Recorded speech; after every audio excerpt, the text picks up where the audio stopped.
ఈరోజు వీడియోలోకి వచ్చి రోజుమార్టా డిజిటల్ సర్వీసెస్ ఎస్ఎంఈ ఐపీఓ ఈ కంపెనీ అనాలిసిస్ చూసి అప్లై చేయాలి అన్న దాని గురించి చూద్దాం. అలాగే లేటెస్ట్ గ్రే మార్కెట్ ప్రీమియం చూద్దాం. రోజుమార్టా డిజిటల్ సర్వీసెస్ సబ్సిడీ అనమాట. రోజుమార్టా టెక్నాలజీస్ లిమిటెడ్ అన్నది ఇది 2021లో స్టార్ట్ అయింది. డిజిటల్లీ ఎనేబుల్ సర్వీసెస్ని digitally enable distribution channels, automotive కాంపోనెంట్స్ని, యాక్సెసరీస్ని సప్లై చేస్తూ ఉంటుంది అనమాట. ఈ కంపెనీ వచ్చి ఇనిషియల్గా వెహికల్ రిజిస్ట్రేషన్ సర్వీసెస్ని, ఒరిజినల్ ఎక్విప్మెంట్ మ్యానుఫ్యాక్చరర్స్ని డైవర్సిఫైడ్గా కంబైన్స్ సర్వీసెస్ ఆఫర్ చేస్తూ ఉంటుంది అనమాట. గ్యారేజ్ సర్వీసెస్ కానీ, లాస్ట్ మైల్ డెలివరీ సర్వీసెస్ కానీ, సేల్స్, ఆటోమోటివ్ ఐటమ్స్ అన్నిటికి యాక్సెసరీస్ని ప్రొవైడ్ చేస్తూ ఉంటుంది. మెయిన్లీ ఈ కంపెనీ వచ్చి 2 విధాలుగా బిజినెస్ మోడల్ని చేస్తుంది అనమాట. ఒకటి వచ్చి డిజిటల్లీ ఎనేబుల్ సర్వీసెస్ అంటే కంపెనీ టెక్నాలజీ ఎనేబుల్ వెహికల్స్ని రిజిస్ట్రేషన్ కానీ, లాస్ట్ మైల్ డెలివరీ కానీ, గ్యారేజ్ సర్వీసెస్ కానీ, సింప్లిఫై ప్రాసెస్ ఓఈఎం వెహికల్స్ అన్నిటికి కంపెనీస్కి అంటే కార్స్ 24 ఇలాంటి కంపెనీస్కి అన్నిటికి డిజిటల్గా సప్లై చేస్తూ ఉంటుంది. అలాగే డిజిటల్లీ ఎనేబుల్ ఛానల్ సేల్స్ 2023లో సేల్స్ని పెంచుకుందనమాట. ఈ కంపెనీ ఒక క్లయింట్స్ వచ్చి ఎలక్ట్రికల్ 2 వీలర్ ఓలా కానీ, రాయల్ ఎన్ఫీల్డ్ వెహికల్స్కి 150 డిస్ట్రిబ్యూషన్ పార్ట్నర్స్ ఇవన్నీ ఉన్నాయన్నమాట ఈ కంపెనీస్కి. దీని ద్వారా ఏంటంటే యాక్చువల్లీ ఎవరికైనా కొత్తగా వెహికల్స్ కొన్నప్పుడు వాళ్ళు ఆన్లైన్ ద్వారా రిజిస్ట్రేషన్ అవన్నీ చేస్తే ఈ కంపెనీ రిప్యుటేషన్ చేస్తూ ఉంటుంది. అలాగే దీనివల్ల కస్టమర్ సాటిస్ఫాక్షన్ కూడా బాగుంది. కొత్తగా స్టార్ట్ అయిన కంపెనీ కూడా మంచి రీజనబుల్గా అందరికీ అందుబాటులో ఉంటుంది అనమాట. ఓవరాల్గా మంచి డిస్ట్రిబ్యూషన్ సర్వీసెస్ అన్నీ కూడా బాగున్నాయి అన్నమాట. అలాగే ఈ కంపెనీ ఒక ఫైనాన్షియల్స్ చూసుకుంటే, అసెట్స్ చూసుకుంటే March 2022లో 557 ల్యాక్స్ ఉంటే 23 వచ్చేటప్పటికి 1932 ల్యాక్స్ ఉంది. అలాగే 24 వచ్చేటప్పటికి 3744 ల్యాక్స్ ఉండేది అనమాట. అసెట్స్ సెప్టెంబర్లో చూసుకునేటప్పటికి 10,000 క్రోర్స్ ఉందన్నమాట వాల్యూ. రెవెన్యూ కూడా ఓవరాల్గా బాగానే పెరుగుతుంది. 22లో 202 ఉంటే 23 వచ్చేటప్పటికి 2978 వచ్చింది.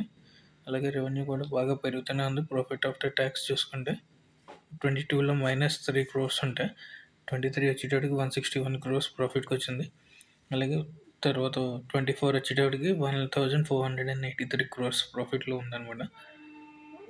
అలాగే అప్పు కూడా బాగా తగ్గుతూ లాస్ట్ 24 వచ్చేటప్పటికి ప్రాఫిటబుల్ కంపెనీ కింద వచ్చిందనమాట. దీన్ని బట్టి ఏంటంటే రెవెన్యూ వచ్చి ఇంక్రీజ్ వచ్చి 183% ఇంక్రీజ్ అయింది. ప్రాఫిట్ ఆఫ్టర్ ట్యాక్స్ చూసుకుంటే 553% ప్రాఫిట్ ఇంక్రీజ్ అయింది అనమాట. 23 క్వార్టర్తో 24 క్వార్టర్లో పోల్చుకుంటే. ఈ మార్కెట్ యొక్క క్యాపిటలైజేషన్ చూసుకుంటే 780 క్రోర్స్ ఉందన్నమాట. అసలు యాక్చువల్లీ మెయిన్ బోర్డ్ ఐపీఓ కింద వచ్చిన బాగా సబ్స్క్రిప్షన్ వచ్చే ఛాన్సెస్ ఉండేవి.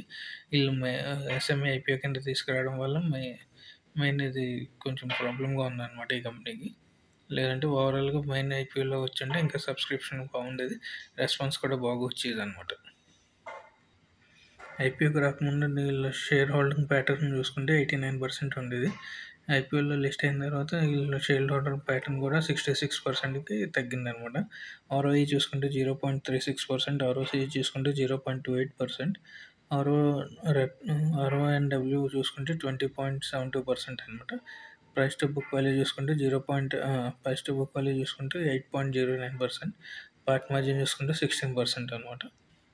ఈ కంపెనీ ఐపీఓని తీసుకురావడానికి ఏంటంటే క్యాపిటల్ పర్చేజ్ ఆఫీస్ స్పేస్ని ముంబైలో కొనడానికి అని చెప్పి, అలాగే క్యాపిటల్ ఎక్స్పెండిచర్ వేర్ హౌసెస్ కొనడానికి, model workshop, experience centres and various parts of India ఇవన్నీ సెటప్ చేయడానికి, అలాగే capital expenditure for IT infrastructure, furnitures ఇవన్నీ కొనడానికి, కంప్యూటర్స్ ఐటమ్స్ ఇవన్నీ కొనడానికి అనమాట. అలాగే working capital requirement for company, general corporate purpose ఇవన్నీ అనమాట. బ్రాండింగ్ ఇవన్నీ స్ట్రాటజిక్ ఇన్వెటివ్స్ ఇవన్నీ చేయడానికి ఐపీఓని తీసుకొని వస్తున్నారు. ఈ ఐపీఓ వచ్చి 18th నవంబర్న ఓపెన్ అవుతుంది. క్లోజ్ డేట్ వచ్చి 21st నవంబర్, అలాట్మెంట్ డేట్ వచ్చి 22nd నవంబర్ అనమాట. ఇన్స్టిట్యూషన్ ఆఫ్ రిఫండ్ వచ్చి 25th November, listing date 26th November అనమాట. ఫేస్ వాల్యూ చూసుకుంటే ₹2 per షేర్. ప్రైస్ బ్యాండ్ చూసుకుంటే 140 నుంచి 147 ప్రైస్ అనమాట. లాట్ సైజ్ చూసుకుంటే 1000 షేర్స్ ఉంటాయి. ఐపీఓ సైజ్ వచ్చి 206 క్రోర్స్ అనమాట. ఈ కంపెనీ యొక్క లీడ్ మేనేజర్స్ కానీ చూసుకుంటే Narnolia financial services, billion capital advisors private limited, వీళ్ళందరూ ఈ కంపెనీకి లీడింగ్ బుక్ మేనేజర్స్ కింద ఉన్నారు. వెబ్సైట్ వచ్చి లింక్డ్ఇన్ ఇండియా టైమ్ ప్రైవేట్ లిమిటెడ్లో వస్తుంది అనమాట. ఓవరాల్గా ఈ ఐపీఎల్ అప్లై చేయాలా లేదా అంటే డనిష్ ఐపీఓ ఎస్ఎంఈ ఐపీఓ వచ్చిన తర్వాత రోజ్మార్టా అన్నది ఇది బిగ్గెస్ట్ ఐపీఓ అనమాట ఎస్ఎంఈ కేటగిరీలో.